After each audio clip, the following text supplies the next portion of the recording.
तुम मेरा पीछा करते करते इस होटल तक आ गए। शर्म है या बेच खाई है? लेकिन डिम्पल, डिम्पल तुम यहाँ क्या कर रही हो? लकी अग्रवाल अपनी गर्लफ्रेंड को होटल के रूम नंबर 303 में देखकर चौंक गया। होना भी चाहिए, और आप उसे वो डिलीवर करने पहुँचे हो। वैसे लकी कॉलेज स्टूडेंट है और डिम्पल का क्लासमेट होने के साथ साथ उसका बॉयफ्रेंड भी। खर्चे के लिए लकी मेडिकल स्टोर पर काम करता है और दवाइयों की होम डिलीवरी का काम भी निपटा लेता है। अब आप तो समझ ही गए होंगे कि लकी उस होटल रूम में कौन सी स्पेशल चीज डिलीवर करने आया था। समझ गए ना आप? लकी, आज से तुम्हारा मेरा ब्रेकअप। डिम्पल, मैंने तुम्हारे लिए क्या क्या ख्वाब संजोए थे, और तुम? खैर ये तो बता दो, इस रूम में तुम किसके साथ हो? लकी की जुबान पर मानो स्वयं सरस्वती विराजमान थी। इधर लकी ने पूछा, उधर रूम के अंदर से डिम्पल को बाबू बेबी सोना बोलता हुआ एक नौजवान लकी के सामने प्रकट हो गया। उसे देखकर लकी के तो होश उड़ गए। राहुल, तुमने अच्छा नहीं किया ये। अच्छा, ऐसा क्या? अगर तुमसे कुछ नहीं होता तो मैंने कर दिया वो काम। तुम्हें पता है कि गर्लफ्रेंड को उसके बॉयफ्रेंड से क्या क्या उम्मीद होती है? अबे तूने तो डिम्पल की उम्मीदों का अबॉर्शन करवा दिया था। वो तो मैं हूँ जिसने संभाल लिया सब कुछ। क्यों डिम्पल बेबी, है ना? इधर लकी राहुल को कोई जवाब देता उससे पहले ही डिम्पल की जुबान चल निकली, और अगर सिर्फ जुबान चल निकलती तो ठीक था। एक झन्नाटेदार थप्पड़ भी लकी को बतौर टिप मिल गया। लकी कभी आंख में आ रहे आंसू को रोकता तो कभी अपने गाल पर हाथ फिराता। मिल गया ना प्रसाद तुम्हें? तुम इसी के काबिल हो। और हाँ, दफा हो जाओ मेरी जिंदगी से फटीचर इंसान। दोबारा शक्ल मत दिखाना अपनी। चले बेबी, इस भिखारी ने पूरा मूड बिगाड़ दिया। लकी चुपचाप वहाँ से मुड़ा और आंख में आंसू भरकर जाने लगा। तभी उसे पीछे से राहुल ने आवाज दी, अबे ओए फटीचर, भिखारी, भिखमंगे, बेशरम, किसी नाम से तो पलट। अरे ये जो तूने माल सप्लाई किया है उसकी पेमेंट तो लेते जा, या समाज सेवा कर रहा है तू? लकी ने राहुल को कोई जवाब नहीं दिया था। अब भले ही वो डिम्पल का एक्स बॉयफ्रेंड बन चुका था, लेकिन जब तक उसने होटल के रूम की घंटी नहीं बजाई थी तब तक वो डिम्पल का बॉयफ्रेंड ही था। होटल से निकलकर लकी जैसे ही पार्किंग एरिया में बाइक के पास पहुंचा, उसकी आंखों से आंसुओं का समंदर फूट पड़ा और उसने बुझी हुई आंखों से आसमान की ओर देखा और जोर से चीखा, अगर इतना ही अनलकी बनाना था तो फिर नाम लकी क्यों रखा भगवान? आसमान में तभी बिजली कड़की और इसके साथ ही लकी के मोबाइल पर एक मैसेज प्रकट हुआ। मैसेज था या फिर लकी के नए अवतार का शुभारंभ। लकी तो खुशी से झूम पड़ा। कहाँ गर्लफ्रेंड से गजब की बेइज्जती के साथ थप्पड़ मिलने के गम में आंसू नहीं रुक रहे थे, और अब जो मैसेज आया था उसे पढ़ने के बाद खुशी के आंसू थमने का नाम नहीं ले रहे थे। वो जोर जोर से वही सड़क पर नाचने लगा। उस मैसेज में लिखा था, लकी, अब तुम्हारे घर वापस आने का वक्त हो गया है। तुमने गरीबी अभ्यास परीक्षा के 8 साल में 8 इम्तिहान पास कर लिए हैं। अब तुम अपनी विरासत की बागडोर संभालने के लिए तैयार हो। अब कानूनन परिवार की सारी संपत्ति और पैसों पर तुम्हारा अधिकार है। तुम जैसे चाहो इस्तेमाल कर सकते हो। आज से पूरा बिजनेस एम्पायर तुम्हारा हुआ। आखिर कौन है लकी? क्या है उसकी असलियत? और किसने भेजा उसे ये अजीब सा मैसेज, जिसे पढ़कर लकी साहब बौरा गए, वो भी मारे खुशी के। कैसे महज एक रात में लकी का बैड लक गुड लक में बदल गया। और क्या डिम्पल ही लकी की जिंदगी की सबसे बड़ी पनौती थी, जिससे पीछा छूटते ही लकी का जैकपॉट लग गया? तमाम सवाल और तमाम जवाब मिलेंगे, आपको ही मिलेंगे। डिम्पल, तूने मेरे प्यार को सिंपल समझकर बहुत भारी मिस्टेक कर दी, और अपनी इस मिस्टेक को तू ब्लंडर के नाम से जानेगी। अचानक से लकी को याद आया था कि वो गरीब नहीं था, बल्कि गरीब होने की परीक्षा दे रहा था। हालांकि परीक्षा देते देते उसे 8 साल हो गए थे, इसलिए उसे ऐसा एहसास होने लगा था कि वो गरीब ही है। लेकिन इस मैसेज ने लकी को उसकी गलत वाली गलतफहमी से बाहर निकाल दिया था। उसने अपनी मोटरसाइकिल उठाई और फिर से चमन मेडिकल स्टोर जाने के लिए मुड़ने लगा। तभी उसके मालिक चमन लाल का फोन आ गया। अबे कहाँ मर गया? तू तो सामान डिलीवर करने गया था, या फिर खुद झिंगा लाला करने? इस बार तेरी तनख्वाह काटूंगा, जरूर काटूंगा। तेरा बाप भी नहीं रोक पाएगा मुझे।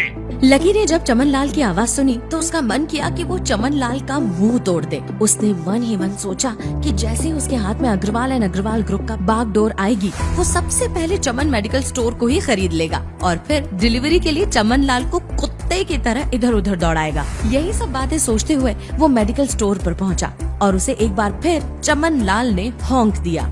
लकी ने चुपचाप सुना और वहाँ से वापस अपने रूम पर चला गया। अगले दिन जब लकी की आँख खुली तो वो सीधा उठा और तैयार होकर शहर के सबसे बड़े बैंक न्यू सिटी बैंक पहुँच गया। न्यू सिटी बैंक न सिर्फ शहर का सबसे बड़ा और अमीर बैंक था, वहाँ पर शहर के सबसे अमीर लोगों के ही अकाउंट थे। लकी वहाँ पैसे को निकलवाने के लिए गया था। रातों रात लकी की किस्मत तो बदल गई थी, लेकिन रातों रात वो अपने कपड़े नहीं बदल पाया था। इतने बड़े बैंक में वो वही फटे पुराने कपड़े पहनकर आ गया था जो वो अक्सर अपने काम पर यानी चमन मेडिकल स्टोर पर पहनकर जाता था। जैसे ही उसने बैंक के दरवाजे को धक्का दिया, उसे एक मीठी लेकिन दर्द भरी आवाज सुनाई दी। आउच! अंधे हो क्या? बला की हसीन लड़की उसके सामने थी। लकी थोड़ा सा हड़बड़ी में था और इस जल्दबाजी के चक्कर में वो एक लंबे बाल वाली खूबसूरत लड़की से जा टकराया था। लंबे बाल, खूबसूरत आंखें लकी को एक अनचाहा निमंत्रण दे रही थी। लकी उस लड़की के ख्वाब से बाहर आते हुए बोला, माफी चाहूंगा, मैं आपको देख नहीं पाया। आपको ज्यादा लगी तो नहीं? फटीचर भीख मांगे, क्यों नहीं देख पाए? मैं क्या ट्रांसपेरेंट हूँ? तुम्हें इतनी बड़ी लड़की नहीं दिखाई देती?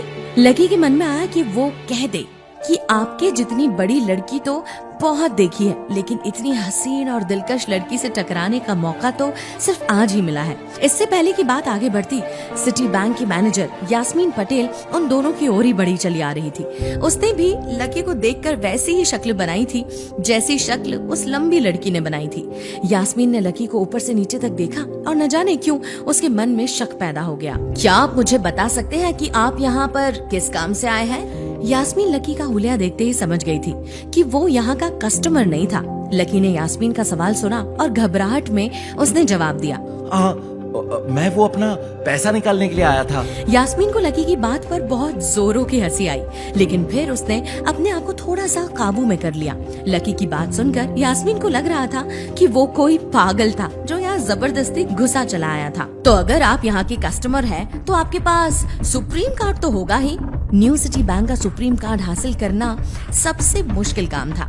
अगर किसी को भी न्यू सिटी बैंक का सुप्रीम कार्ड लेना था तो सबसे पहले उस आदमी को अपने खाते में 5 लाख रुपए पहले से जमा करवा कर रखने पड़ते थे, तब जाकर उसे कहीं कार्ड मिलता था, वो भी महीनों इंतजार के बाद। लेकिन लकी तो पहली बार यहाँ आ रहा था और उसके पास सुप्रीम कार्ड होने का कोई चांस ही नहीं था। लकी ने हिम्मत जुटाते हुए कहा, मैम, मेरे पास कार्ड नहीं है, लेकिन मेरे पैसे इस बैंक में जमा है और मुझे उसे निकालना है। जैसे उस लंबे बालों वाली लड़की ने लकी का जवाब सुना तो वो खिलखिलाकर हंस पड़ी। यास्मीन को तो सिर्फ लग रहा था कि लकी पागल है, लेकिन वो लड़की तो अपने मन में मान ही चुकी थी कि ये लड़का कोई पागल है जो कहीं झोपड़पट्टी से यहाँ आ गया है। इसके बाद उस लड़की ने यास्मीन से कहा, यास्मीन देखो, अगर इस तरह के सड़क छाप लोग तुम्हारी बैंक में ऐसे ही घुसे चले आने लगे और बाकी के कस्टमर्स को परेशान करने लगे तो बैंक की इमेज को काफी नुकसान होगा।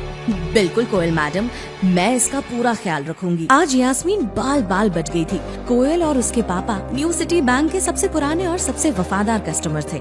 अगर आज यास्मीन उन्हें नाराज कर देती और वो उसके बैंक से अपना खाता बंद करवा देते तो शायद यास्मीन की नौकरी जा सकती थी, और ये सब हो रहा था उस पागल लकी की वजह से। कोयल के जाते ही यास्मीन लकी को न्यू सिटी बैंक से बाहर निकालने के तरीके के बारे में सोचने लगी, लेकिन जब उसने मुड़कर देखा तो पाया कि लकी वहाँ था ही नहीं। अरे अब ये कहाँ चला गया? ये बंदा मेरी नौकरी गोलगप्पे की तरह खा जाएगा। क्या करूँ मैं?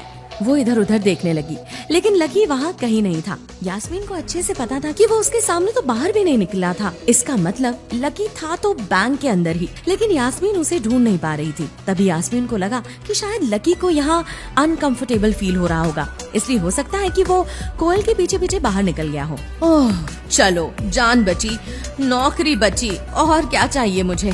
भाड़ में जाए वो फटीचर। हाँ। लकी को मन मन गालियां देते हुए यास्मीन ने सोचा। यास्मीन अपने केबिन में आकर बैठ गई। जैसे उसने आज के दिन की पहली फाइल उठाई थी कि उसे किसी की एक झलक दिखी। ये और कोई नहीं बल्कि लकी ही था। यास्मीन के तो पैरों तले जमीन खिसक गई। अरे ये कहाँ किस बिल में छुपा हुआ था? मेरी नौकरी चट करके ही मानेगा ये मनहूस। यास्मीन ने तुरंत फाइल को टेबल पर रखा और केबिन से बाहर आ गई। लकी बैंक के वीआईपी लाउंज के बाहर खड़ा था।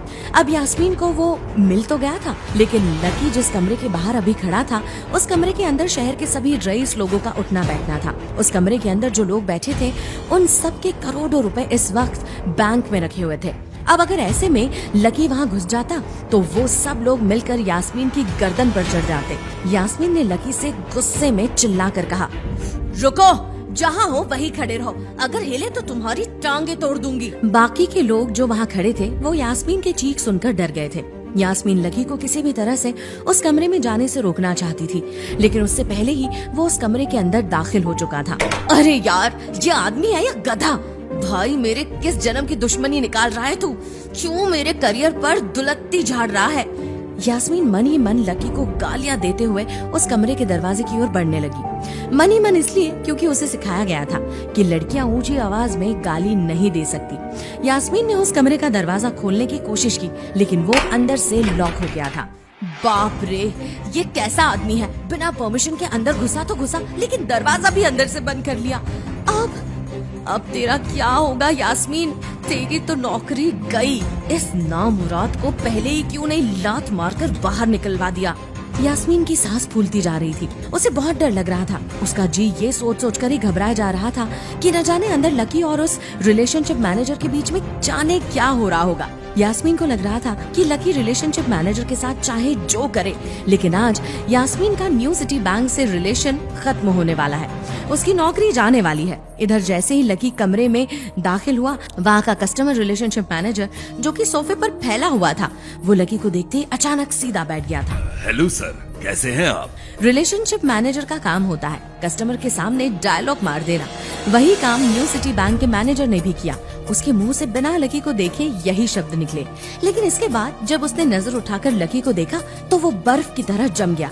लकी किसी भी कोने से वीआईपी नहीं लग रहा था। फटी पैंट, घिसी हुई स्लीपर चप्पल और मुड़ी तोड़ी गंदी सी शर्ट। अगर रिलेशनशिप मैनेजर वॉशरूम में होता तो लकी को देखने के बाद उल्टियां कर रहा होता। कौन हो भाई? क्या चाहिए तुम्हें? लकी ने सपाट लहजे में रिलेशनशिप मैनेजर को जवाब दिया। मैं यहाँ अपना पैसा लेने के लिए आया हूँ। रिलेशनशिप मैनेजर समझ गया कि लकी के दिमाग का कोई पेच ढीला हो गया है, इसलिए वो इतने बड़े बैंक में आकर ऐसी बहकी बहकी बातें कर रहा है। लकी को रिलेशनशिप मैनेजर जी भर कर गालियां देना चाहता था। वो चाहता था कि वो खुद लकी को घसीट कर बैंक के बाहर पटक कर आ जाए, लेकिन इस वक्त अपने गुस्से को काबू में करते हुए रिलेशनशिप मैनेजर ने कहा, तुम्हारे पास हमारे बैंक का सुप्रीम कार्ड है? रिलेशनशिप मैनेजर के इतना कहते ही लकी का गुस्सा भड़क गया। यास्मीन और कोयल ने पका दिया था। वो अपनी गरीबी की दुनिया से बाहर आना चाहता था। अब उसके पास अपने परिवार के दिए सारे अधिकार थे, और यास्मीन हो या फिर ये रिलेशनशिप मैनेजर, सब उसके रास्ते में विलेन की तरह खड़े थे। क्या नाम है तुम्हारा? तुम्हारी वो मैनेजर जास्मीन क्या यास्मीन, जो भी नाम हो, यही बकवास मुझसे कर रही थी। अब तुमने अपना रेडियो चालू कर दिया। जानते भी हो कौन हूँ मैं, औकात में रहो अपनी। लकी का गुस्सा देखकर रिलेशनशिप मैनेजर सहम गया। पहले तो वो सोच रहा था कि ये फटीचर पागल है, लेकिन अब उसे कंफर्म हो गया था। मैनेजर किसी भी तरह से वहाँ से निकलना चाहता था, लेकिन वो अपने किसी आइडिया पर काम करता इससे पहले ही लकी ने चिल्ला कर कहा, सुप्रीम कार्ड नहीं है तो मेरे पैसे हजम कर लोगे तुम लोग? अकल है या नहीं? सुप्रीम कार्ड नहीं है तो मेरे फिंगरप्रिंट लो, लेकिन मुझे मेरे पैसे चाहिए। अपने छोटे से भेजे में ये बात डाल लो, समझे?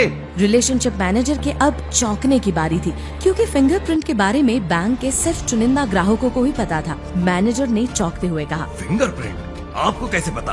पागल समझा है क्या? क्यों नहीं पता? आधार में लगता है तो बैंक में नहीं चलेगा। निकाल अपनी मशीन अभी के अभी। रिलेशनशिप मैनेजर को लकी की इस बात ने कंफ्यूज कर दिया था। एक तरफ वो लकी को पागल समझ रहा था, तो दूसरी तरफ उसे लग रहा था कि लकी कोई बड़ा क्लाइंट ना निकल जाए। अगर ऐसा हुआ तो रिलेशनशिप मैनेजर की नौकरी तक जा सकती थी। कुछ सोचकर रिलेशनशिप मैनेजर ने फिंगरप्रिंट मशीन लकी के सामने कर दी। चुपचाप यहाँ पर अंगूठा लगाओ। लकी ने अपनी फटी हुई पैंट के पिछले हिस्से से अपना अंगूठा पोंछा और फिर उस मशीन पर लगा दिया। 2 सेकंड के बाद मशीन से बीप की आवाज आने लगी और उसमें लाल बत्ती जल रही थी। एक्सेस डिनाई हो चुका था। अब भड़कने की बारी रिलेशनशिप मैनेजर की थी। फटीचर भिखारी, तुम्हारा फिंगरप्रिंट मैच नहीं कर रहा है और आए हो यहाँ पैसे निकालने। मैनेजर ने लकी को ऐसे देखा जैसे वो कोई बड़ा अपराधी था। मैनेजर उसकी पैंट की ओर देखने लगा। मैनेजर को लग रहा था कि लकी ने अपनी जेब में कोई हथियार छुपा रखा था और वो बैंक को लूटने आया है। इससे पहले कि लकी अपनी जेब में हाथ डालता, मैनेजर ने अपना फोन निकाला और पुलिस का नंबर लगाने लगा। लकी समझ गया कि मैनेजर पुलिस को कॉल कर रहा है। लकी बहुत ही जोश में अंदर तक तो चला गया था, लेकिन उसे मालूम नहीं था कि वो इतनी बड़ी मुसीबत में फंसने वाला है। लकी को समझ नहीं आ रहा था कि अब वो क्या करे। क्या करेगा अब लकी? क्या मैनेजर लकी को पुलिस के हवाले कर देगा? कैसे निकाल पाएगा लकी अपना पैसा? कहीं उसे कोई फर्जी मैसेज तो नहीं आया था? लकी कैसे इस मुसीबत से बाहर निकलेगा? ये सवाल आप भी सोच रहे होंगे, तो लकी अग्रवाल ने इसका जवाब खुद ही दे दिया है। आप भी सुनिए। अरे अरे, ये क्या कर रहे हो यार? देखो मेरी बात सुनो, मैं कोई क्रिमिनल तो हूँ नहीं। हो सकता है कि मैंने गलत उंगली लगा दी हो। बस मुझे एक लास्ट बार फिंगरप्रिंट लगाने दो। दोबारा अगर एक्सेस डिनाय होता है तो तुम पुलिस नहीं पूरी मिलिट्री बुला लेना, समझ गए? मैनेजर को लकी के ऊपर गुस्सा आ रहा था, फिर भी उसने गुस्से को काबू किया और मैनेजर ने लकी को धमकाते हुए कहा, सुनो, तुम जो कोई भी हो, लेकिन अगर दूसरी उंगली भी नहीं लगी ना तो फिर ये मत कहना कि मैं अगली उंगली ट्राई करके देखता हूँ। बार बार ऐसा नहीं चलने वाला है। अगर ये वाली काम नहीं की तो मैं सीधा पुलिस को फोन कर दूंगा। लकी ने कुछ देर सोचा और फिर मैनेजर की टाई से अपने हाथ की उंगली साफ की और भगवान का नाम लेकर उसे उस मशीन पर लगा दिया। जैसे ही उसकी उंगली उस मशीन पर पड़ी, अब की बार फिर मशीन से बीप की आवाज आने लगी, लेकिन इस बार लाल बल्ब की जगह हरा बल्ब जल रहा था। इधर इसके साथ ही मैनेजर के मोबाइल पर मैसेज आ गया, वेरिफिकेशन सक्सेसफुल। खाता 1, नाम लक्ष्मण लाल अग्रवाल, खाता नंबर 01104। जैसे ही मैनेजर ने इस मैसेज को देखा, उसकी आंखें फटी की फटी रह गई थी। उसे यकीन नहीं हो रहा था कि लकी के जैसा फटीचर इतने बड़े अकाउंट को होल्ड करता है। उस मशीन पर चमकती लाइट को देखते हुए लकी की आंखों में भी चमक आ गई थी। लकी उस हरी बत्ती को देखते ही झूम उठा था और फिर उसने मैनेजर को घूर कर देखा। उसके दिमाग में वो सारी बातें चल रही थी जो मैनेजर उसे अभी थोड़ी देर पहले सुना रहा था। इधर मैनेजर ने भी उसके आगे हाथ जोड़े और खिसिया कर हंसते हुए कहा, लक्ष्मण सर, प्लीज प्लीज मुझे मुझे मुझे माफ कर देना। मैं इस ब्रांच में नया नया आया हूँ और इसलिए मुझे मालूम नहीं था कि आप कौन हैं। मैं इस ब्रांच का कस्टमर मैनेजर शशिकांत वर्मा हूँ। प्लीज आगे भी मेरा ध्यान रखना सर। हाँ हाँ ठीक है, तुम बस मुझे ये बताओ कि मेरे खाते में कितने पैसे रखे हुए हैं। लकी ने कहा और वो अब सोफे पर बैठ गया। मैनेजर उसके सामने खड़ा था और उसके खाते की जानकारी अपने फोन पर ही निकाल रहा था। थोड़ी देर बाद वो बोला, हो गया सर, आपके खाते में इस वक्त 90,80,70,650 रुपए रखे हुए हैं। शशिकांत के खुद के होश इतनी बड़ी रकम को देखने के बाद उड़ गए थे। उसे विश्वास नहीं हो रहा था कि इस आदमी के खाते में इतना पैसा भी हो सकता था। शशिकांत अपने मन में यही सोच रहा था कि दुनिया के 99% लोग अपनी पूरी जिंदगी काम करने के बाद भी इतना पैसा नहीं कमा सकते जितना कि लकी के खाते में इतनी छोटी सी उम्र में रखा हुआ था। तभी मैनेजर ने फिर से अपने फोन पर उंगलियां फिराई और बोला, सर, एक तो आपके खाते में यहाँ एक फरारी जुड़ी हुई दिखा रहा है। इसके अलावा आपके खाते में 2 किलो सोने की 100 ईंटें रखी हुई है, 5 किलो सोने की 20 ईंटें हैं, पिकासो की 3 असली पेंटिंग है, 20 हीरे हैं 24 कैरेट के और भी बहुत कुछ है सर। मैनेजर ने हाफते हुए और उसने अपना पसीना साफ करते हुए कहा, इतना सारा धन देखने के बाद शशिकांत की तो आंखें ही बाहर निकलने को हो आई थी। उसने कभी लकी जितना अमीर आदमी अपनी जिंदगी में नहीं देखा था। जितना पैसा और सोना और जायदाद उसके पास थी, उसका 10% भी इस ब्रांच में किसी और के पास नहीं था। ठीक है, चलो मुझे कार्ड दे दो। लकी ने अपने दोनों हाथों को अपने सिर के पीछे रखते हुए इत्मीनान से कहा, जी, मैं अभी आपके लिए एक नया कार्ड बनवा देता हूँ सर। बस मुझे 10 मिनट दीजिए सर, 10 मिनट। जितनी देर में लकी ने अपने फोन में फिर से उस मैसेज को खोलकर देखा, उतनी ही देर में मैनेजर उसके लिए एक चमचमाता हुआ सुप्रीम कार्ड लेकर उसके सामने आ गया था।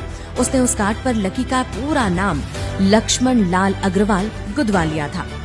सर, आपको पासवर्ड वगैरह सब ईमेल पर मिल जाएगा। लकी ने सुप्रीम कार्ड को उलट पलट कर देखा और फिर अपनी जगह से खड़ा होकर वो बाहर निकलने लगा। शशिकांत लकी को दरवाजे तक छोड़ने जाना चाहता था, लेकिन उसकी ड्यूटी इसी ऑफिस में थी और वो किसी को बाहर छोड़ने नहीं जा सकता था। फिर भी वो लकी के लिए दरवाजा खोलने के लिए आगे आ गया था। इधर यास्मीन अपने कैबिन में अपना सिर पकड़े हुए बैठी थी।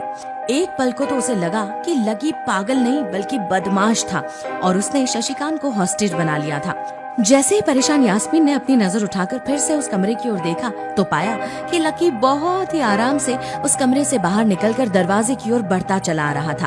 ओए रुको, तुम इस तरह से नहीं जा सकते। तुम्हारी हिम्मत कैसी हुई जबरदस्ती हमारी वीआईपी रूम में घुसे चले आने की। तभी यास्मीन ने देखा कि लकी के हाथ में एक सुप्रीम कार्ड है। यास्मीन ने सोचा कि लकी ने ये कार्ड अंदर से चुरा लिया है और इससे पहले कि लकी यहाँ से चोरी करके भागता, यास्मीन जोर से चिल्लाई, सिक्योरिटी सिक्योरिटी, ये चोरी करके भाग रहा था, पकड़ो इसे।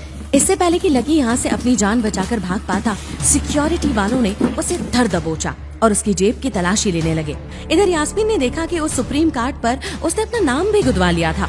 यास्मीन गुस्से में चीखी, तुम्हारी इतनी औकात कि हमारे ही बैंक में आकर हमारे ही रिलेशनशिप मैनेजर को धमका कर सुप्रीम कार्ड हासिल कर लिया। इतना ही नहीं, सुप्रीम कार्ड पर अपना नाम भी छपवा लिया।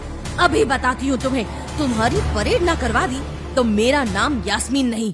लकी को समझ में नहीं आ रहा था कि आखिर ये लड़की उसे समझ क्या रही थी। अगर उसे इसके खाते या इसकी संपत्ति या सिर्फ इसके परिवार के बारे में भी पता चल जाता तो भी यास्मीन उसके पैरों में गिर जाती। इससे पहले कि लकी अपनी सफाई में खुद कुछ कह पाता कि गार्ड बोला, मैडम, इसकी जेब में तो कुछ नहीं है, लेकिन इसकी एक जेब फटी हुई है। हो सकता है कि ये इसी जेब में चाकू रख कर लाया हो और निकालते वक्त उसी चाकू से उसकी जेब फट गई हो। गार्ड ने अपने दिमाग का पूरी ताकत के साथ इस्तेमाल करते हुए कहा। अचानक से यास्मीन की आंखें बड़ी सी हो गई। उसे लगा कि लकी ने उस चाकू से शशिकांत का खून कर दिया था। यास्मीन ने तुरंत अपना फोन निकाला और पुलिस को फोन मिलाते हुए कहा, हेलो पुलिस स्टेशन, मैं न्यू सिटी बैंक से बोल रही हूँ। हमारे बैंक में एक सनकी चोर घुस आया है और उसने हमारे कस्टमर मैनेजर का खून कर दिया है। आप प्लीज जल्दी आ जाइए। यास्मीन ने इधर इतना कहा और फोन रख दिया। तब तक दोनों गार्ड्स ने लकी को नीचे घुटनों के बल बैठा दिया था और उसके सर पर बंदूक रख दी थी। अंदर बैठे रिलेशनशिप मैनेजर शशिकांत ने जब इस हल्ले गुल्ले को देखा तो वो भी अपना सारा सिस्टम बंद करके बाहर आ गया। अरे क्या हो रहा है ये सब? जैसे ही सब लोगों ने उसकी आवाज सुनी तो वो चौंक गए और शशिकांत वर्मा की ओर देखने लगे। देखने वालों में यास्मीन भी शामिल थी और उसने देखा कि उसका मैनेजर तो जिंदा और सही सलामत उसकी आंखों के सामने खड़ा था। यास्मीन ने खुशी और आश्चर्य भरे भाव के साथ शशिकांत की ओर देखते हुए कहा, सर, आप अभी तक जिंदा है। लेकिन यास्मीन की ये खुशी बहुत ही थोड़े वक्त के लिए थी। तभी शशिकांत गरजते हुए बोला, मैं क्यों मरने लगा? और तुमने मेरे नाम की सुपारी दी है क्या किसी को? और ये क्या तमाशा चल रहा है बैंक में? ये बैंक है या फिर सब्जी मंडी? शशिकांत इतना कहकर जैसे ही आगे आया उसने देखा कि उन लोगों ने लकी को गन पॉइंट पर बैठा रखा है। शशिकांत तुरंत लकी की ओर दौड़ा और उसने उसके पास खड़े दोनों गार्ड्स को हटा दिया। फिर उसने लकी को उठाने के लिए अपना हाथ उसकी ओर बढ़ा दिया और बोला, sir, I am really sorry sir, इस बेवकूफी के लिए मैं आपसे माफी मांगता हूँ। लकी अब शशिकांत के साथ खड़ा था और उसने यास्मीन की ओर इशारा करते हुए कहा, आप सोच रहे होंगे ना कि ये सब वो भी मेरे साथ किसने किया? इसने किया। और इसने सिर्फ इतना ही नहीं किया बल्कि इसने पुलिस को भी बुला लिया। इसे लग रहा है कि मैं कोई क्रिमिनल हूँ जिसने आपका खून कर दिया है और आपसे ये कार्ड चुरा कर भाग रहा है। यास्मीन घबराई हुई सी कभी फर्श को तो कभी छत को देख रही थी। शशिकांत और लकी की आंखों में छुपे गुस्से को यास्मीन बर्दाश्त नहीं कर पा रही थी, इसलिए उसकी ना तो लकी से और ना ही शशिकांत से नजर मिलाने की हिम्मत कर पा रही थी। फिर भी वो जानती थी कि उसका चुप रहना इस वक्त उसकी नौकरी के लिए बहुत खतरनाक हो सकता था। इसलिए उसने कहा, सर, मुझे लगा कि ये जबरदस्ती अंदर घुस आया है और इसने आपके ऊपर हमला करके आपसे जबरदस्ती एक कार्ड बनवा लिया और फिर आपको मार दिया सर। मैं डर गई थी। यास्मीन की डरी सहमी सी आंखों में अब आंसू भी आ गए थे। अपनी बात रखते हुए उसका गला भर आया था। मैनेजर को लगा कि इसमें यास्मीन की कोई गलती नहीं थी। जब वो खुद लकी को नहीं पहचान पाया था तो फिर यास्मीन कैसे पहचान पाती? शशिकांत ने यास्मीन का हाथ पकड़ा और उसे खींचकर अपने साथ के खंबे के पास ले गया और बोला, तुम्हें मालूम है ये कौन है? अरे ये लक्ष्मण लाल अग्रवाल है, अग्रवाल खानदान का वारिस। तुम्हें पता है ना कि अग्रवाल खानदान का खाता हमारे बैंक की जितनी भी शाखाएं हैं उसका सबसे बड़ा खाता है। तुम्हें पता है इस लड़के के नाम पर कितनी प्रॉपर्टी है? ये अपने दम पर इस पूरे एरिया को खरीद सकता है। यास्मीन अपनी बड़ी बड़ी आंखों से लकी को देख रही थी। उसे लग रहा था कि आज लकी उसकी नौकरी खाकर मानेगा। और उधर लकी कभी उन दोनों को देख रहा था तो कभी अपने आसपास खड़े लोगों को देख रहा था। तभी शशिकांत ने यास्मीन से आगे कहा, अब सबसे पहले तो पुलिस को फोन करो और उनसे कहो कि हमसे गलती हो गई थी और उसके बाद जाकर तुम उनसे भी माफी मांगो। अगर उसने तुम्हें माफ कर दिया तो तुम्हारी किस्मत, वरना समझ लेना कि तुम्हारी नौकरी तो गई। यास्मीन ने अपनी जेब से फोन निकालकर पुलिस थाने में फोन लगाया। जैसे यास्मीन ने पुलिस वालों से ये कहा कि उसकी गलती हो गई और जिसे वो बदमाश समझ रही थी असल में वो बदमाश नहीं बल्कि शहर के सबसे बड़े रईस का बेटा था, तो उधर से पुलिस वालों ने कुछ ऐसा कहा कि यास्मीन के होश उड़ गए। मैडम सॉरी, लेकिन अब तो गाड़ी निकल गई है, वहाँ पहुँचती होगी। अब आपको जो भी कहना है इंस्पेक्टर साहब से कह देना। यास्मीन के हाथ थर थर कांपने लगे थे। उसे समझ में नहीं आ रहा था कि अब वो क्या करे। अब उसके पास लकी से माफी मांगने के अलावा और कोई चारा नहीं था। तभी यास्मीन ने अपने आप से कहा और वो और भी ज्यादा घबरा गई, लेकिन अगर इसने मुझे माफ नहीं किया और उल्टा मेरे ऊपर डिफेमेशन का चार्ज लगा दिया तो। यास्मीन हिम्मत करके लकी के पास पहुंच गई थी। वैसे तो वो जानती थी कि उसके माफी मांगने से उसकी किस्मत बदलने वाली तो नहीं थी, फिर भी उसने एक बार कोशिश करनी चाहिए और लकी से कहा, सर मैं आपको गलत समझ रही थी। एक्चुअली आपके वो सर प्लीज मुझे माफ कर दीजिए। मेरा इंटेंशन आपको हर्ट करने का बिल्कुल भी नहीं था। मैं तो जो कुछ भी कर रही थी बैंक की सेफ्टी के लिए कर रही थी। लेकिन इसके बाद लकी ने यास्मीन से जो कहा उसे सुनकर वहाँ मौजूद सबके होश उड़ गए। इट्स ओके यास्मीन, कोई नहीं, बड़े बड़े शहरों में ये छोटी छोटी बातें होती रहती है। किसी को यकीन नहीं हो रहा था कि इतना बड़ा आदमी ऐसे कैसे बोल सकता है। यास्मीन को अपने कानों पर विश्वास ही नहीं हो रहा था। वो मान ही नहीं पा रही थी कि लकी ने उसे माफ कर दिया था। उधर लकी को अपने आप पर विश्वास नहीं हो रहा था कि वो रातों रात इतना अमीर हो गया था। अब सबसे बड़ा सवाल ये है कि लकी अब इन पैसों का क्या करने वाला है। क्या वो अपनी एक्स गर्लफ्रेंड डिम्पल को सबक सिखाएगा, या जितनी आसानी से उसने यास्मीन को माफ कर दिया, क्या उसकी लाइफ में बतौर गर्लफ्रेंड यास्मीन की एंट्री होने वाली है। परेशान मत होइए, सब बताएंगे। लकी की लाइफ में गर्लफ्रेंड के आने का सिलसिला तो अभी शुरू हुआ है। खैर, लकी न्यू सिटी बैंक से अपना सुप्रीम कार्ड लेकर कॉलेज के लिए निकल गया। उसे पहले ही काफी देर हो चुकी थी। वो जैसे ही क्लास में घुसा, उसने देखा कि डिम्पल राहुल के साथ बैठी हुई थी और दोनों आपस में बात कर रहे थे। बेबी, मैं आज ही तुम्हें एक नया फोन दिलाता हूँ। आ जाओ, चलते हैं कनॉट प्लेस और वहाँ से लाते हैं बेबी के लिए एक नया फोन। हाँ बेबी, पहले हम एक नया फोन खरीदेंगे और फिर उस नए फोन की पार्टी भी करेंगे और उसके बाद आज डिम्पल ने कहा और राहुल के चेहरे पर उंगलियां फिराने लगी। लकी का मन तो यही कह रहा था कि वो जोर से राहुल के ऊपर हंसे, लेकिन उसने अपनी हंसी को रोक लिया था। लकी जानता था कि डिम्पल ये सब सिर्फ उसे चिढ़ाने के लिए कर रही थी, क्योंकि डिम्पल पैसों की भूखी थी और उसे अभी तक लकी की असलियत पता नहीं लगी थी। तभी राहुल ने तेज आवाज में डिम्पल से कहा, बेबी नहीं, बेबी हबी। आज से तुम मुझे बोलोगी हबी और मैं तुम्हें बोलूंगा मेरी प्यारी वाइफी। इतना सुनकर लकी से रहा नहीं गया। उसने डिम्पल से सर्द आवाज में कहा, डिम्पल, ये सब क्यों कर रही हो? क्या दिखाना चाहती हो इस सब से? मुझे जलाना चाहती हो ना? तुम नहीं जानती कि कितना बड़ा आवारा है। 5 लड़कियों को फंसाकर उनका फायदा उठाकर ये डम कर चुका है। तुम्हारा नंबर छठवा है, समझी? लकी की इस बात का राहुल को बुरा लग गया था। उसने गुस्से से अपनी नाक फुलाते हुए कहा, ओए फटीचर, ज्यादा बकवास करने की जरूरत नहीं है। आज के बाद अगर तूने मेरी डिम्पल के बारे में कुछ कहा या उसकी तरफ आंख उठाकर भी देखा ना, तो मैं कर्तव्य पथ पर तेरी परेड करवा दूंगा। रहने दे भाई, उसकी जरूरत नहीं पड़ेगी। मैं खराब चीज ना तो देखता हूँ और ना ही उसके बारे में बात करता हूँ, लकी ने कहा और फिर से डिम्पल की ओर देखकर हंसने लगा। राहुल का मन कर रहा था कि वो अभी लकी का थोबड़ा तोड़ दे। वो गुस्से में आगे बढ़ा, लेकिन तभी लकी ने कुछ ऐसा कहा कि राहुल के हाथ पांव फूल गए। राहुल, मुझे घूसा मारने की जरूरत नहीं है। तूने तो खुद ही अपनी किस्मत को घूसा जड़ दिया है। जो लड़की पैसों के लिए बॉयफ्रेंड बदल सकती है, क्या गारंटी है कि अगर तुझसे अमीर आदमी से मिला ये तुझे डंप नहीं करेगी। इतना सुनकर डिम्पल गुस्से से चीख पड़ी, मैंने लकी तुझसे पहले ही कहा था कि तेरे जैसा फटीचर मेरा प्यार अफोर्ड नहीं कर पाएगा, तो फिर क्यों मेरे साथ इतना आगे बढ़ा?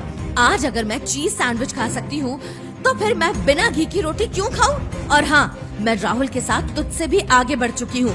ये मेरा आखिरी प्यार है। होटल में तो तू समझ ही गया होगा, फटीचर डिलीवरी बॉय कहेगा।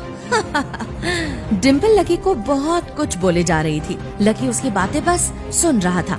लकी देख पा रहा था कि डिम्पल कितनी बदल गई थी। उतने में लकी का फोन बजा। लकी ने फोन उठाया। वो कुछ बोल पाता उससे पहले ही सामने से आवाज आई, बहुत हो गया लक्ष्मण, अब बस जल्दी से घर आ जा। यह आवाज सुनते ही लकी एक पल में उसे पहचान गया था। उसके दिमाग से डिम्पल के सारे ख्यालात चले गए थे और वो सिर्फ उस आवाज को सुनकर ही उसकी आंखें भीग आई थी। लकी फोन पर उसकी माँ की आवाज पहचान गया था। मैं जल्दी आऊंगा माँ, बस पढ़ाई खत्म करते ही आ जाऊंगा, लकी ने कहा। उसकी आंखें डबडबा आई थी। इससे पहले कि वो आगे कुछ और कह पाता, इधर से उसकी माँ ने कहा, बस अब कितना पड़ेगा, तू अब जल्दी से आ जा। मैंने तेरे लिए एक लड़की ढूंढ रखी है, परियों की शहजादी है वो, लकी की माँ ने कहा। और ये सुनते ही लकी के होश उड़ गए। वो डिम्पल के सदमे से बाहर भी नहीं निकला था और इधर उसकी माँ ने उसके लिए लड़की भी ढूंढ दी थी। माँ, मैं अभी क्लास में हूँ, आपको थोड़ी देर बाद फोन करता हूँ। लकी ने आगे की बात से बचने के लिए कहा और फोन रख दिया। फिर वो क्लास में आ गया। जैसे ही वो चेयर पर बैठा, उसे अपने कंधे पर किसी के हाथ रखने का एहसास हुआ। जब लकी ने पलट कर देखा तो वो चौंक गया। अरे रोशनी, तुम तो छुट्टियों पर गई थी ना? हाँ यार, लेकिन ये तेरा यार है ना अमित, उसका तो मेरे बिना दिल ही नहीं लगता। बुला लिया मुझे जल्दी। वो मेरा यार है तो तेरा भी तो कुछ है। और बता, डिम्पल कैसी है? दिख नहीं रही है क्लास में? मुझे नहीं पता, मेरा उससे ब्रेकअप हो चुका है। अब वो राहुल के साथ है। उस राहुल के साथ? देखो, वैसे अब इसमें पछताने जैसी कोई बात नहीं है। डिम्पल का असली चेहरा सामने आ ही गया। अगर ये थोड़ी और देर से आता तो दर्द ज्यादा होता, इसलिए जो हुआ ठीक ही हुआ। तुम्हें ऐसी लड़की के लिए परेशान होने या दुखी होने की कोई जरूरत नहीं है। और हाँ, तू चिंता मत कर, तुझे इस डिम्पल से भी अच्छी लड़की मिलेगी, देख लेना। लकी को अब काफी अच्छा लग रहा था। तभी वहाँ रोशनी को ढूंढते हुए उसका बॉयफ्रेंड अमित आ गया और उसने कुछ ऐसा कहा कि जिसे सुनकर लकी और रोशनी सहित सारे दोस्त ठहाके लगाने लगे। दोस्तों, आज से तुम्हारा भाई अमित सबके सामने ये ऐलान कर देना चाहता है कि तुम्हारा भाई फिर से सिंगल से मिंगल हो गया है। आज का लंच तुम्हारे भाई की तरफ से। तभी लकी ने अमित की चुटकी लेते हुए कहा, तो ये रोशनी भी तेरी बहन है ना? कमीने, रोशनी बहन होगी तेरी, तू बनेगा मेरा साला। अबे रोशनी ने कंफर्म किया है, तभी तो ये शहंशाह अमित अपने रिश्ते का ऐलान कर रहा है। लकी ने मुस्कुराते हुए कहा, ठीक है बाबा, तुम लोग जाओ, मैं यहीं कुछ खा लूंगा। लकी के इतना कहते ही अमित ने गुस्से से कहा, अरे अब यहाँ किसके साथ खाएगा? तेरे साथ खाने वाली तो अभी किसी और के साथ खा रही है, इसलिए चल ना भाई, तू हमारे साथ खा लेना। वैसे भी मैंने पूरे ग्रुप को कहा है और पूरे ग्रुप में तू भी तो आता है। ठीक है। अब बारी अमित की थी। उसने भी लकी के अच्छे मजे लिए। चलो तो फिर रॉबिन्स कैफे पर खाना खाने के लिए चलते हैं। रोशनी की रूममेट भी आने वाली है। तुम्हें और किसी को बुलाना है? लकी, तो डिम्पल को बोल देना, वो भी आ जाएगी। और लकी महाराज, प्लीज अपने कपड़े बदल कर आ जाओ यार। लकी हाँ में सिर हिला देता है। सारे दोस्त निकल जाते हैं। अमित और रोशनी एक ही बाइक पर थे। तभी रोशनी के फोन पर कॉल आता है। रोशनी फोन उठा लेती है। हेलो, हाँ कोयल, अच्छा तुम लोग पहुँच गए? हाँ हाँ, इतनी भी जल्दी क्या है, जब तुम मिलोगी तो खुद ही देख लेना। अच्छा, तुम्हारे सिर में चोट? अच्छा ठीक है, हम बस आ रहे हैं। ये कोयल वही कोयल थी जो आज सुबह ही लकी से बैंक में टकराई थी। वो रोशनी की बहुत अच्छी दोस्त थी और इन सब में सबसे अमीर। थोड़ी ही देर में अमित और रोशनी होटल पहुंच गए। कोयल वहां पहले ही पहुंच चुकी थी। कोयल को देखते ही रोशनी बोल पड़ी, अरे कोयल, इतनी ज्यादा चोट लग गई और तूने मुझे बताया भी नहीं। अगर कहती तो मैं लंच कैंसिल कर देती। यार, हेल्थ पहले देखा करो। नहीं यार, तुमसे मिलने का मन था, पर ये चोट तुम्हें लगी कैसे? अरे यार, आज सुबह जब मैं अपने पापा के साथ न्यू सिटी बैंक गई हुई थी तो वहाँ पर एक गधे से टकरा गई। इतना बेवकूफ आदमी मैंने अपनी जिंदगी में नहीं देखा। मन तो कर रहा था उसका मुंह नोच लूं। अब उधर कोयल लकी को कोस रही थी, जबकि दोनों इस बात से अनजान थे कि फिर से उनका सामना होने वाला था। आखिर क्या धमाका होगा जब कोयल और लकी फिर से एक दूसरे के सामने आएंगे? क्या लकी अपनी असलियत सबके सामने बता देगा कि वो कोई फटीचर नहीं बल्कि इस पूरे शहर का सबसे अमीर आदमी है? अगर वो ये राज खोल देगा तो जब लोग पूछेंगे कि वो गरीब बनकर क्यों रहता है, तो लकी के पास क्या जवाब होगा? तो जनाब, जैसे जैसे कहानी आगे बढ़ रही है, आप लोगों के मन में भी मेरी तरह सवाल आ रहे होंगे कि लकी आखिर अपनी असलियत सबको क्यों नहीं बता देता, क्यों वो इतनी बेइज्जती सह जा रहा है। मेरा तो मन कर रहा है कि लकी को बता देना चाहिए। और आपका? खैर, कहानी में आगे चलते हैं। रोशनी सवाल पर सवाल कोयल से किए जा रही थी। तो सो कॉल्ड फटीचर ने तुमसे माफी मांगी या नहीं? हाँ, मांगेगा क्यों नहीं। अगर वो माफी नहीं मांगता तो मैं उसे छठी का दूध याद दिला देती। वैसे मुझे तो लगता है कि वो कोई पागल था जो पागल खाने से सीधा न्यू सिटी बैंक में घुस गया। पता नहीं बाद में उसके साथ क्या हुआ होगा और क्या नहीं, लेकिन मैं तो उसी टाइम अपने पापा के साथ वहाँ से निकल गई थी। लेकिन अब अगर दोबारा मुझे कहीं मिला और उसने ऐसी कोई गलती करने की कोशिश की तो मैं सच बता रही हूँ, वो अपना चेहरा किसी को दिखाने के लायक नहीं रहेगा। कोयल ने अपनी मुट्ठियों को भींचते हुए कहा।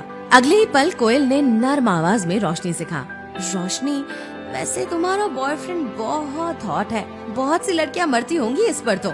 क्यों अमित? मेरी दोस्त के अलावा अगर तुमने किसी और को लाइन मारी तो याद रखना, कोयल नाम है मेरा, मीठी छुरी हूँ, काट डालूंगी। पर अपनी होने वाली बीवी की सहेली पर तो लाइन मार ही सकता हूँ। क्यों रोशनी, तुमने बताया नहीं कि कोयल कितनी मीठी है। थोड़ी ही देर में अमित के सारे दोस्त गर्वित, प्रीतम और लकी होटल में पहुंच गए और कोयल ने जैसे ही लकी को देखा उसकी आंखें फटी की फटी रह गई थी। उसका मन कर रहा था कि वो टेबल पर अपना सिर दे मारे। इधर लकी समझ गया था कि कोयल को उसे देखते ही उससे नफरत हो गई थी। जब लकी को और कहीं बैठने की जगह नहीं मिली तो वो आखिरकार कोयल के ही पास जाकर बैठ गया था। कोयल ने जैसे ही उसे अपने पास बैठते हुए देखा तो वो उस छोटे से स्टूल में भी उससे जितनी दूरी हो सकती थी उतना दूर होकर बैठ गई थी। उसे अंदर से तो लकी से बहुत घिन आ रही थी। कोयल, क्या हुआ? तुम इतनी शॉक्ड क्यों हो? रोशनी ने कोयल की शक्ल देखते हुए पूछा। वो उसके चेहरे के हाव भाव को देखते ही समझ गई थी कि कोयल को कुछ तो हुआ था जो वो अपने मन में छुपा रही थी। तुम लोग कहोगे कि मेरी जैसी लड़की की किस्मत इतनी खराब कैसे हो सकती है, लेकिन ये वही लड़का है जो मुझे न्यू सिटी बैंक में मिला था। इसको देखकर तो ऐसा ही लग रहा है कि इसने वही कपड़े पहने हुए हैं जैसे तुमने इसे बैंक में पहने हुए देखा था। जब लकी के बारे में ये सब बातें की जा रही थी तब सब लोग लकी को घूर कर देख रहे थे। प्रीतम, अमित, रोशनी, गर्वित और कोयल सभी की नजरें लकी के ऊपर टिकी हुई थी। सबके मन में ढेर सारे सवाल थे। उन्हें ये लग रहा था कि आखिर लकी को न्यू सिटी बैंक में जाने की जरूरत ही क्या थी। इधर कोयल ने एक ठंडी सी मुस्कान के साथ रोशनी को देखा और बोली, रोशनी, तुम अपने बॉयफ्रेंड के साथ मजे करो, मुझे थोड़ा सा काम है इसलिए मैं जा रही हूँ, कोयल ने कहा और बिना किसी की इजाजत का इंतजार किए वो वहाँ से उठ गई। रोशनी को पहले से ही मालूम था कि ऐसा कुछ होने वाला था, फिर भी उसने कोयल को रोकने की कोशिश की लेकिन वो नहीं रुकी। लकी ने जब देखा कि सारी गड़बड़ उसकी वजह से हो रही थी और कोयल लगभग दरवाजे तक पहुंच ही गई थी तो वो जोर से चिल्लाया और बोला, कोयल रुको, बैंक में जो हुआ उसके लिए मैं बैंक में ही माफी मांग चुका हूँ। मुझे नहीं मालूम था कि तुम्हें मेरी गलती की वजह से ऐसी चोट लग जाएगी। I am really sorry. Koyal ने कोई जवाब नहीं दिया और फिर से निकलने लगी तो लकी ने फिर से उसे रोका और कहा, अरे तुम अपना ये पर्स वहाँ भूल आई थी, मैं तो बस यही देने के लिए आया था। इसमें तुम्हारा सिटी बैंक का सुप्रीम कार्ड होगा ना? कोयल मनी मन ये सोच रही थी कि इस आदमी के न्यू सिटी बैंक का जब कोई कार्ड था ही नहीं तो फिर इसे कैसे पता कि वहाँ पर कौन सा कार्ड चलता है। कोयल रुकी नहीं। जैसे ही कोयल दरवाजे से बाहर होने वाली थी इतने में उधर से कोई रईस ज्यादा सामने से आया और कोयल से जानबूझकर टकरा गया। कोयल का गुस्सा 7वें आसमान पर पहुंच गया।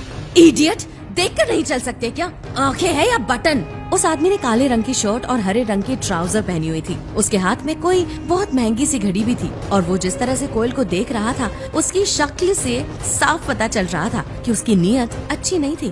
बेबी को चोट लग गई, लाओ लाओ मलहम लगा देता हूँ, है ना बेबी? उस लड़के ने कोयल को छेड़ते हुए कहा। कोयल एक तो वो पहले ही सुबह की अपनी चोट भूली नहीं थी और उसके बाद इस आदमी के टकराने के बाद उसका गुस्सा और बढ़ गया था। लकी कोयल से थोड़ी ही दूरी पर खड़ा था। अब सवाल ये था कि कोयल को उस लफंगे से लकी को बचाना चाहिए या बाकी लोगों की तरह लकी को कोयल को उसके हाल पर छोड़ देना चाहिए। आप क्या कहते हैं? क्या लकी को जाकर उस लड़के का थोबड़ा तोड़ देना चाहिए? इधर कोयल समझ रही थी कि उस आदमी के इरादे क्या थे। वो ललचाई आंखों से कोयल का एक्सरे किए जा रहा था। तभी कोयल गुस्से में चीख पड़ी, मलहम लगाना अपनी बहन की पीठ पर, रास्ता छोड़, आगे जाने दे। अच्छा तो तू ही बन जाना मेरी बहन, चल आजा, बहुत प्यार से मलहम लगाता हूँ मैं, आजा, आना। इतना कहते हुए उस लड़के ने कोयल के साथ बदतमीजी शुरू कर दी और उसके हाथ को पकड़ने की कोशिश करने लगा। कोयल उस लड़के के इस व्यवहार से बहुत अनकंफर्टेबल महसूस कर रही थी, लेकिन जैसे ही उसने कोयल का हाथ पकड़ा इतने में उस लड़के को महसूस हुआ कि किसी ने उसके हाथ को पकड़कर उसे बीच में ही रोक दिया था। जब उस आदमी ने कोयल से नजर हटाते हुए उस आदमी को देखा तो पाया कि वो और कोई नहीं बल्कि लकी था। क्या कर रहे हो भैया? बहन भी बोलते हो और बहन को छेड़ते भी हो, कहीं ऐसा होता है क्या? लकी की बात सुनकर उस लड़के को गुस्सा आ गया। तू कौन है बे? मुझे नहीं जानता क्या? हट जा बीच में से, वरना दिल्ली में नजर नहीं आएगा। लकी अभी भी अपने गुस्से को काबू में रखे हुए था। वो चाहता तो अपनी असलियत बताकर उस लड़के को घुटने पर ला देता, लेकिन लकी ऐसा नहीं करना चाहता था। क्या है कि दिल्ली में कौन कब नजर आएगा इसका तो पता नहीं, लेकिन तू उस दिल्ली को देख नहीं पाएगा। जानता है क्यों? क्योंकि तेरी आंखें सूज जाएंगी। इतना कहकर लकी ने उसे जोरदार घूसा मार दिया। घूसा खाते ही वो लफंगा लड़का जमीन पर गिर पड़ा। लकी ने फिर उसकी चुटकी ली। क्या भैया, एक ही घूसे में जमीन सूखने लगे? थोड़ी सेहत वेहत बनाओ फिर आओ। लकी की बात सुनकर उस शख्स को लकी के ऊपर बहुत तेज गुस्सा आया। वो चीखते हुए बोला, मुझे डराने की कोशिश कर रहा है? जिस दिन तू मुझे बाहर मिल गया ना, उस दिन मारते मारते लाल किले की सैर कराऊंगा। लकी उसकी ओर देखकर मुस्कुराने लगा और फिर कोयल की ओर देखते हुए बोला, मैडम आप घर जा रही थी ना, रास्ते में पुलिस स्टेशन आए तो अपने इन भाई साहब की रिपोर्ट लिखवा देना। सबूत की चिंता मत करना, होटल में सीसीटीवी लगा हुआ है, इसमें सब कुछ रिकॉर्ड हो चुका है। मैं अभी पिछले 5 मिनट का फुटेज मैनेजर से बोलकर निकलवाता हूँ और जमकर वायरल करता हूँ भाई साहब को सोशल मीडिया पर। भैया मैं आपको टैग भी कर दूंगा। वैसे भाई साहब आपका हैंडल नेम क्या है? लकी ने बड़ी मुश्किल से अपनी हंसी को दबाते हुए पूछा। वहीं उस लड़के ने गुस्से से लकी को घूर कर देखा और फिर पैर पटक कर बाहर निकल गया। कोयल के चेहरे पर भी मुस्कान तैर गई थी। उसका गुस्सा अब थोड़ा सा शांत होता दिखाई दे रहा था और उसने लकी की ओर देखकर कहा थैंक्स। लकी को थैंक्स कहने के साथ ही कोयल वहाँ से निकल गई। बाकी लोगों ने कोयल का मूड भांपते हुए उसे रोकने की कोशिश भी नहीं की। सबने वहाँ खाना खाया और उसके बाद अगले दिन सब हॉस्टल में बैठे हुए थे। अचानक से अमित के फोन पर किसी का कॉल आता है और उसके बाद अमित का मूड ऑफ हो जाता है। क्या हुआ अमित? क्या रोशनी ने तुमसे ब्रेकअप कर लिया है? अमित लकी की बात सुनकर समझ गया कि लकी मजाक के मूड में है, इसलिए उसने बहुत ही कम लफ्जों में लकी से कहा, नहीं यार, कोयल को कुछ हो गया है। इतना कहते ही अमित ने अपनी गर्दन नीचे झुका ली। बाकी तीनों लोग घबराई हुई नजरों से उसे देख रहे थे। हुआ क्या कोयल को? लकी ने उसके पास लगी कुर्सी पर बैठते हुए कहा। जिस हिसाब से अमित की शक्ल दिख रही थी, लकी समझ गया था कि मामला इतना सीधा भी नहीं था जितना बाकी के लोग समझ रहे थे। अमित वैसे भी छोटी मोटी चीजों से घबरा जाने वालों में से नहीं था। अमित ने बहुत ही गंभीर लहजे में कहा, तुम्हें मालूम है कि कल जब कोयल बिना लंच किए ही उठकर चली गई थी तो वो उस लड़की से टकरा गई थी, फिर उन दोनों के बीच में कहासुनी हो गई थी और फिर हम लोग बीच में कूद गए थे। बाद में कोयल ने वहाँ से निकलकर पुलिस में उसकी शिकायत भी कर दी थी, लेकिन मुझे आज मालूम पड़ा कि वो आदमी कौन था। वो मोहित रायजादा था। उसके पिता लायन ग्रुप ऑफ कंपनीज के मालिक है और वो लायन ग्रुप का आने वाला सीईओ है। लकी को इस बात से कोई आश्चर्य नहीं हुआ, क्योंकि जैसी बदतमीजी मोहित ने होटल में कोयल के साथ की, उस लहजे की बदतमीजी को अमीर ज्यादा ही कर सकता है। हालांकि लकी भी अमीर ज्यादा ही था, लेकिन उसने गरीबी की अभ्यास परीक्षा के दौरान जिंदगी की बहुत सारी ऐसी चीजें जान ली थी जिनकी वजह से वो औरों से अलग था। लकी ने अमित से कहा, हाँ लेकिन कोयल भी तो किसी बड़े परिवार की ही बेटी है भाई। उसके पिता का अकाउंट अगर न्यू सिटी बैंक में है तो वो भी तो पावरफुल होगी ना भाई। उसके पापा की कोयल ग्रुप ऑफ कंपनीज के नाम से फर्म तो है, वो है भी बहुत बड़ी, लेकिन लायन ग्रुप के आगे वो लोग कुछ भी नहीं है। लायन ग्रुप और कोयल ग्रुप के बीच में कुछ एक प्रोजेक्ट पर पार्टनरशिप चल रही थी। लायन ग्रुप ने कोयल ग्रुप को कुछ काम दिलवाया हुआ था और अब वहाँ से कोयल के पिता के पास में एक लेटर आया है कि वो उनकी सारी पार्टनरशिप खत्म कर रहे हैं और साथ ही आगे से वो उनके साथ कोई भी काम नहीं करेंगे। इससे पहले कि लकी कुछ सोच पाता, अमित का फोन बजने लगा था। अमित ने डरते हुए अपनी जेब से फोन निकाला और स्क्रीन पर देखने लगा। कोयल का फोन था। क्या हुआ कोयल? इसके बाद कोयल ने जो कहा उसे सुनकर अमित को तो मानो काटो तो खून नहीं है। थोड़ी देर बात करने के बाद अमित ने फोन रख दिया और अपने दोस्तों से बोला, यार कोयल को उसके पिता ने अभी थोड़ी देर पहले फोन किया था। वो कह रहे थे कि भले ही गलती मोहित की थी, लेकिन फिर भी कोयल को ही उसके सामने झुकना पड़ेगा। सामने वालों ने ये शर्त रखी है कि वो इस मामले को तभी रफा दफा करेंगे जब कोयल एक रात के लिए मोहित के साथ। अमित को आगे की बात कहने में काफी शर्म महसूस हो रही थी। लकी ने सोचा भी नहीं था कि मोहित इस हद तक नीचे गिर जाएगा। लकी ने अपना सिर पकड़ रखा था और उसने कहा, मैं पहले ही मोहित के बाप क्रांति रायजादा को जानता हूँ। जो भी उससे उलझने की कोशिश करता है वो उसे इतनी आसानी से छोड़ता नहीं है। उसके ऊपर ना जाने कितने मर्डर के चार्जेस भी लगे हुए हैं, पर फिर भी वो आराम से बाहर घूम रहा है। अगर मुझे पता होता कि वो क्रांति रायजादा का बेटा मोहित है तो हम पूरे मामले को अलग तरह से डील करते। वैसे अच्छा अगर कोयल मना कर दे तो? लकी की बात सुनकर अमित ने लकी से कहा, वो मना नहीं कर सकती।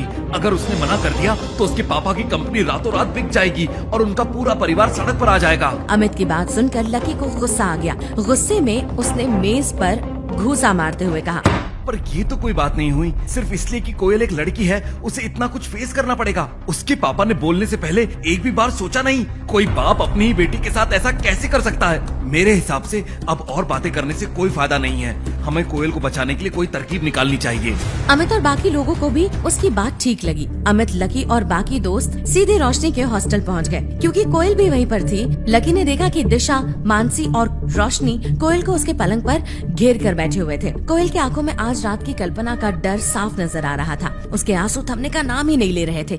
रोशनी ने जैसे ही अमित को देखा, उसने फुसफुसाकर अमित से कहा, कोयल के पिता ने कोयल की गलती ना होने के बाद भी उसे बहुत डांटा और खूब सुनाया। वो पिछले 3 घंटे से बैठकर रो रही है और फिर भी उसके पिता यही चाहते हैं कि वो आज रात मोहित के ही साथ बिताए। उसके पापा ने मुझे भी फोन किया था और बोले कि तुम कोयल का ध्यान रखना। वो इस दौरान कोई न कोई रास्ता निकालने की कोशिश कर रहे हैं ताकि कोयल को इन सब चीजों से बाहर निकाल सके। लकी उसके पलंग से थोड़ी दूर एक कोने में खड़ा होकर कोयल को देख रहा था। अमित ने कोयल को चुप करवाने की कोशिश करते हुए कहा, कोयल देखो, रोने से तो कुछ नहीं होगा। अब हम लोग आ गए हैं तो हम सब मिलकर कोई ना कोई रास्ता जरूर निकाल देंगे। कोयल के ऊपर उसकी इन बातों का कोई असर नहीं हो रहा था। वो बस रोई जा रही थी। लकी को भी उसे देखकर बहुत बुरा लग रहा था। लकी कोयल को ऐसे रोता हुआ देख नहीं पा रहा था। लकी ने देखा कि रोने की वजह से उसकी आंखें लाल पड़ गई थी और साथ ही उनमें सूजन भी आ गई थी। अमित, रोशनी, गर्वित, प्रीतम सब अपने अपने कॉन्टैक्ट तलाशने लगे कि किसी भी तरह से कोयल इस मुसीबत से बाहर आ जाए। लकी, जो कि कब से चुपचाप एक कोने में खड़ा था, उसने कोयल की ओर देखा और बोला, चिंता मत करो, तुम्हारी और तुम्हारी फैमिली की प्रॉब्लम जल्द ही सॉल्व हो जाएगी। मोहित रायजादा कोई इतना बड़ा तोप भी नहीं है। लकी के मुंह से ये बात सुनकर कोयल थोड़ा चौंक गई थी और वो उसी की ओर देखने लगी। जब वो रो रही थी तो उसे पता ही नहीं चला था कि लकी भी उसे चुप करवाने के लिए आया हुआ था। कल वो भले ही उसके लिए वहाँ खड़ा हो गया था, लेकिन फिर भी कोयल का उसके लिए जो गुस्सा था वो पूरी तरह से शांत नहीं हुआ था। अच्छा, तुम्हें भी है चिंता? अगर कल तुम वहाँ नहीं आते ना तो मुझे वहाँ से उठकर नहीं जाना पड़ता। ना मैं वहाँ से उठकर जाती और ना ही मैं जल्दबाजी में मोहित से टकराती। अगर मैं मोहित से टकराती नहीं और तुम फिर बीच में आकर हीरो नहीं बनते तो बताओ क्या ये सब होता? बोलो। कोयल ने गुस्से में लकी पर चीखते हुए कहा। इससे पहले कि वो कुछ कह पाता, कोयल का पारा और भी गर्म हो गया था। ऐसा लग रहा था कि वो इधर उधर का सारा गुस्सा लकी पर ही निकालने की फिराक में थी और इसलिए अगले ही पल वो अपने पलंग पर से खड़ी हुई और लकी की ओर चिल्लाते हुए फिर बोली, दफा हो जाओ फटीचर कहीं के। 2 कौड़ी के इंसान के चक्कर में मैं इतनी बड़ी मुसीबत में पड़ गई हूँ। लकी बिल्कुल चुपचाप खड़ा था। कोयल की बात सुनने के बाद वो धीरे धीरे दरवाजे की ओर बढ़ने लगा और फिर बाहर निकल गया। कोयल का गुस्सा अभी भी शांत नहीं हुआ था। उसने दांत पीसते हुए कहा, मैं आज के बाद इस लड़के की शक्ल नहीं देखना चाहती हूँ। लकी चाहता तो अभी के अभी इस मामले को सबके सामने सुलझा देता, क्योंकि मोहित रायजादा की कंपनी उन कंपनियों में से एक थी जो अग्रवाल ग्रुप एंड कंपनी के फेंकने वाले टुकड़ों पर पलती थी। लेकिन इससे लकी अग्रवाल की पहचान सबके सामने उजागर हो जाती और लकी किसी भी कीमत पर ऐसा नहीं करना चाहता था। उधर जब कोयल ने देखा कि अमित उसे ही देख रहा था तो उसने अपना फोन उठाया और बोली, मैं अभी अपने हाई स्कूल के दोस्त प्रशांत को फोन करके देखती हूँ। उसके पापा भी बड़े आदमी हैं, क्या पता वो हमारी कुछ मदद कर सके। इधर बाकी के लोग भी इधर अपने अपने फोन पर ही लगे हुए थे। कोई अपने किसी अंकल को फोन कर रहा था तो कोई अपनी किसी आंटी को, लेकिन उनमें से कोई भी ऐसा नहीं था जो कोयल की मदद कर सके। इधर लकी ने रोशनी के हॉस्टल से बाहर आकर किसी को फोन किया। 2-3 बार घंटी बजी और उसके बाद उधर से किसी ने फोन उठा लिया था। अच्छा, तो आज घर के सबसे बड़े बेटे को इस बूढ़े की याद आ ही गई। वहाँ मेरा बच्चा 8 सालों से बाहर तड़प रहा है और यहाँ ये बूढ़ा उसके लिए परेशान होने के अलावा और कुछ कर भी नहीं पा रहा है। लकी सालों के बाद इस आवाज को सुन पा रहा था। जब तक वो गरीबी की अभ्यास परीक्षा दे रहा था तब तक वो घर पर फोन भी नहीं कर सकता था। उनकी आवाज सुनकर लकी की आंख में आंसू आ गए। उसकी आंखों में आंसू थे लेकिन वो मुस्कुरा भी रहा था। लकी ने भर्राई हुई आवाज से कहा, काशीनाथ जी, आप कुछ ज्यादा ही गंभीर होकर बात नहीं कर रहे। आपको तो आइडिया ही नहीं है कि आपकी आवाज इतने सालों के बाद सुनकर मुझे कितनी खुशी हो रही है। वैसे मैं आपसे कुछ काम की बात करना चाहता हूँ, इसलिए आपको फोन किया था। बताओ लकी बेटा, ये बूढ़ा तुम्हारे किस काम आ सकता है? अब जब मैंने वो परीक्षा पास कर ली है तो इसका मतलब मैं परिवार के सारे अधिकारों का इस्तेमाल कर सकता हूँ ना? लकी ने पूछा। हाँ, आप परीक्षा तो परसों ही पार कर गए थे और परिवार ने आपके ऊपर से सारी बंदिशें भी उसी दिन हटा भी दी थी। काशीनाथ जी ने कहा। ठीक है, तो मैं क्रांति रायजादा, जो कि लायन ग्रुप ऑफ कंपनीज के मालिक है, उनसे साफ शब्दों में कुछ कहलवाना चाहता हूँ। दिल्ली का ही एक छोटा सा ग्रुप है। लकी की बात पूरी होते ही काशीनाथ जी ने चहकते हुए कहा, आप परेशान ना हो, आपको जो भी काम इस कंपनी से होगा वो हो जाएगा। मैं अभी रुस्तम डांगी को फोन कर देता हूँ। नॉर्थ का सारा काम वही देखता है। वैसे आप उस क्रांति रायजादा से कहलवाना क्या चाहते हैं?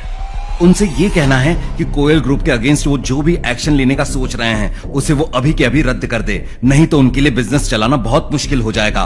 लकी की बात सुनकर काशीनाथ जी ने लकी से कहा, ठीक है, समझ गया, आप चिंता मत कीजिए, अभी आधे घंटे में ही आपका काम हो जाएगा। काशीनाथ जी से बात करने के बाद लकी ने फोन रख दिया था। इधर कोयल ने अपने जिस दोस्त प्रशांत को फोन किया था वो बातें तो बड़ी बड़ी करता था लेकिन औकात उसकी कुछ नहीं थी। लेकिन उसने फोन पर कोयल को भरोसा दिला दिया था कि वो उस मामले में कुछ न कुछ करेगा। अब देखना ये था कि आखिर कौन मोहित को कोयल से दूर करवाने वाला था। क्या ये श्रेय उसके दोस्त प्रशांत को जाता या फिर लकी इस खेल में बाजी बाजी मारता। क्या कोयल को कभी पता चलता कि लकी कौन था? अगर कोयल को पता चल जाएगा कि लकी कौन है तो क्या वो लकी से माफी मांगेगी? ये वो सवाल है जो आपको परेशान कर रहे होंगे। लेकिन अपने लकी भाई है ना, वो क्या करेंगे ये तो वो खुद भी नहीं जानते।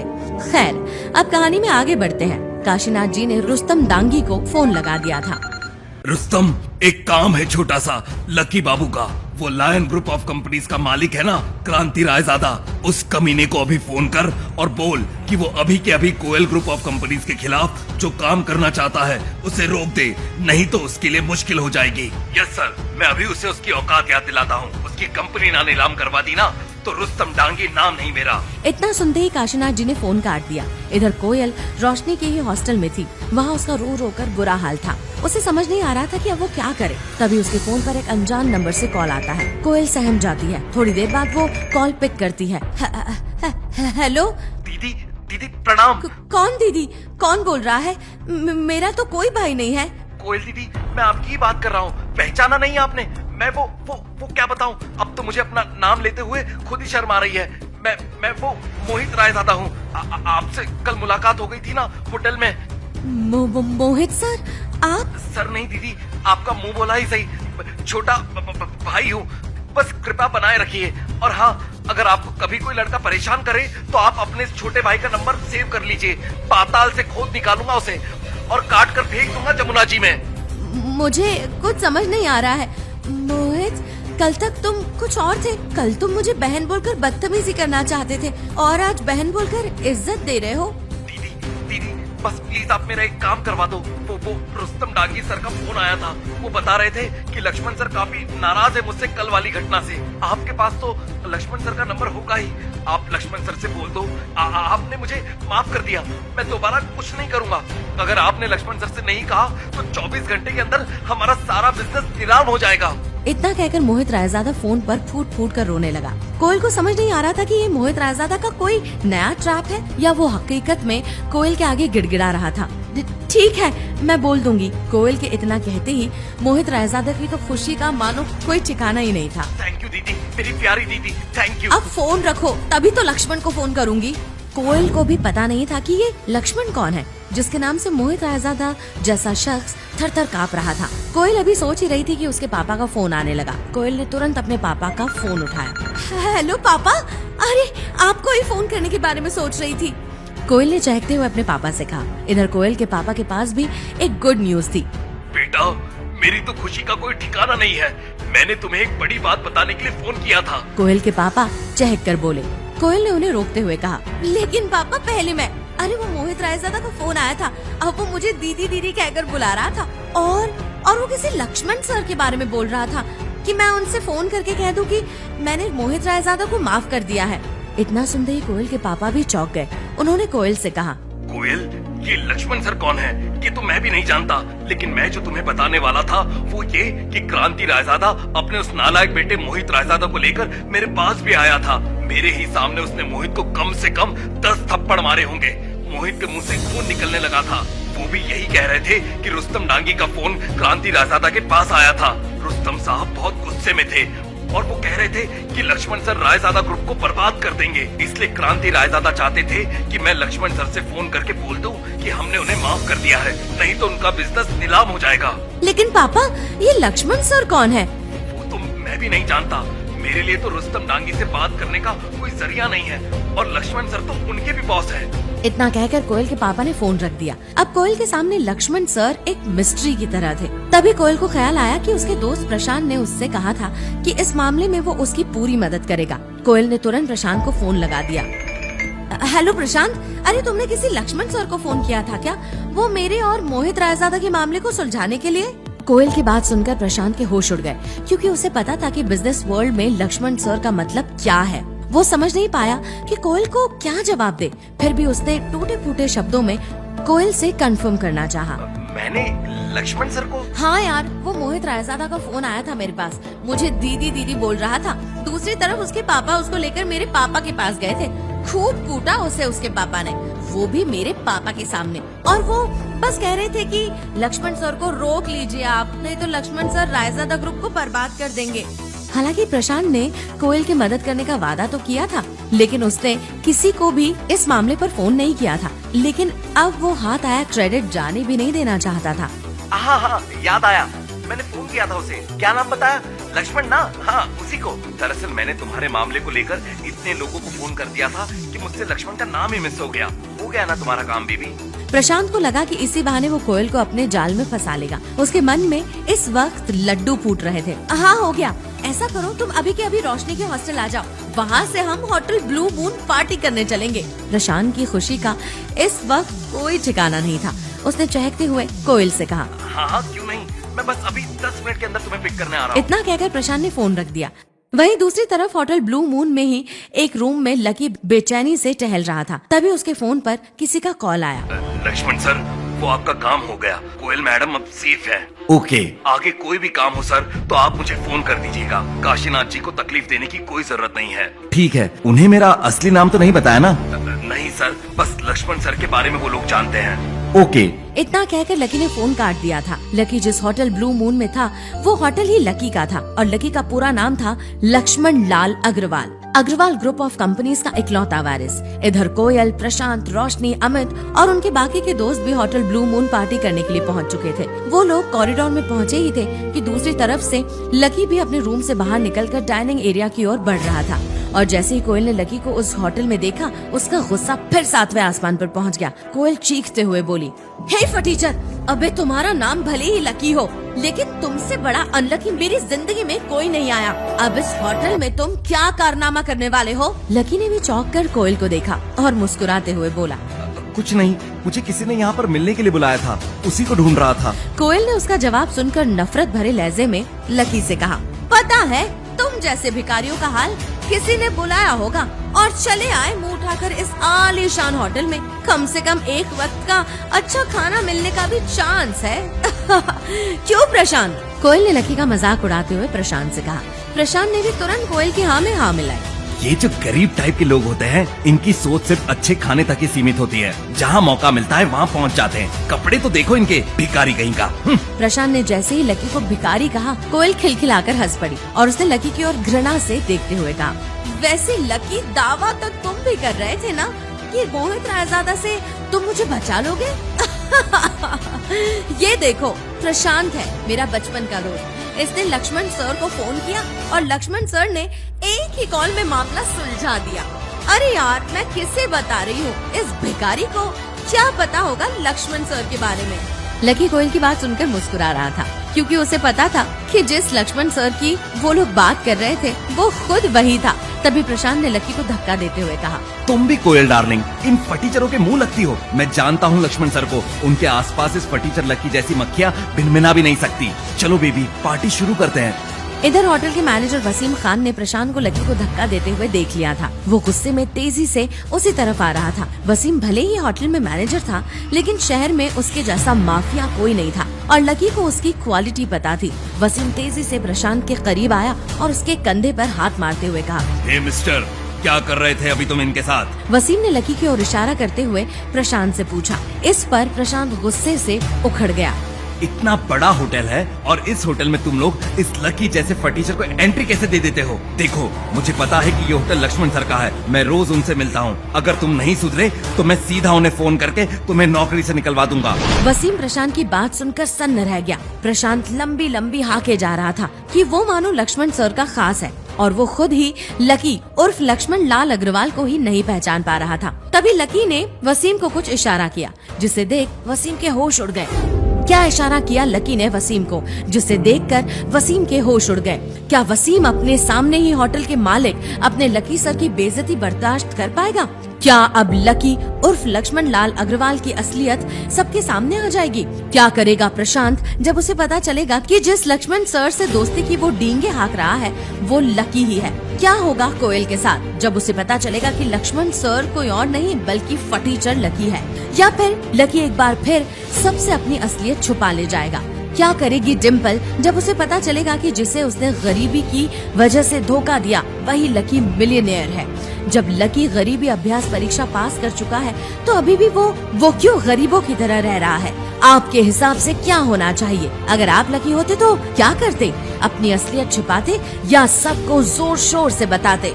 खैर, आप जो भी करते अच्छा ही करते। इस वक्त आगे की कहानी जानने के लिए अभी डाउनलोड कीजिए पॉकेट FM और सुनिए इंस्टा मिलियनेयर।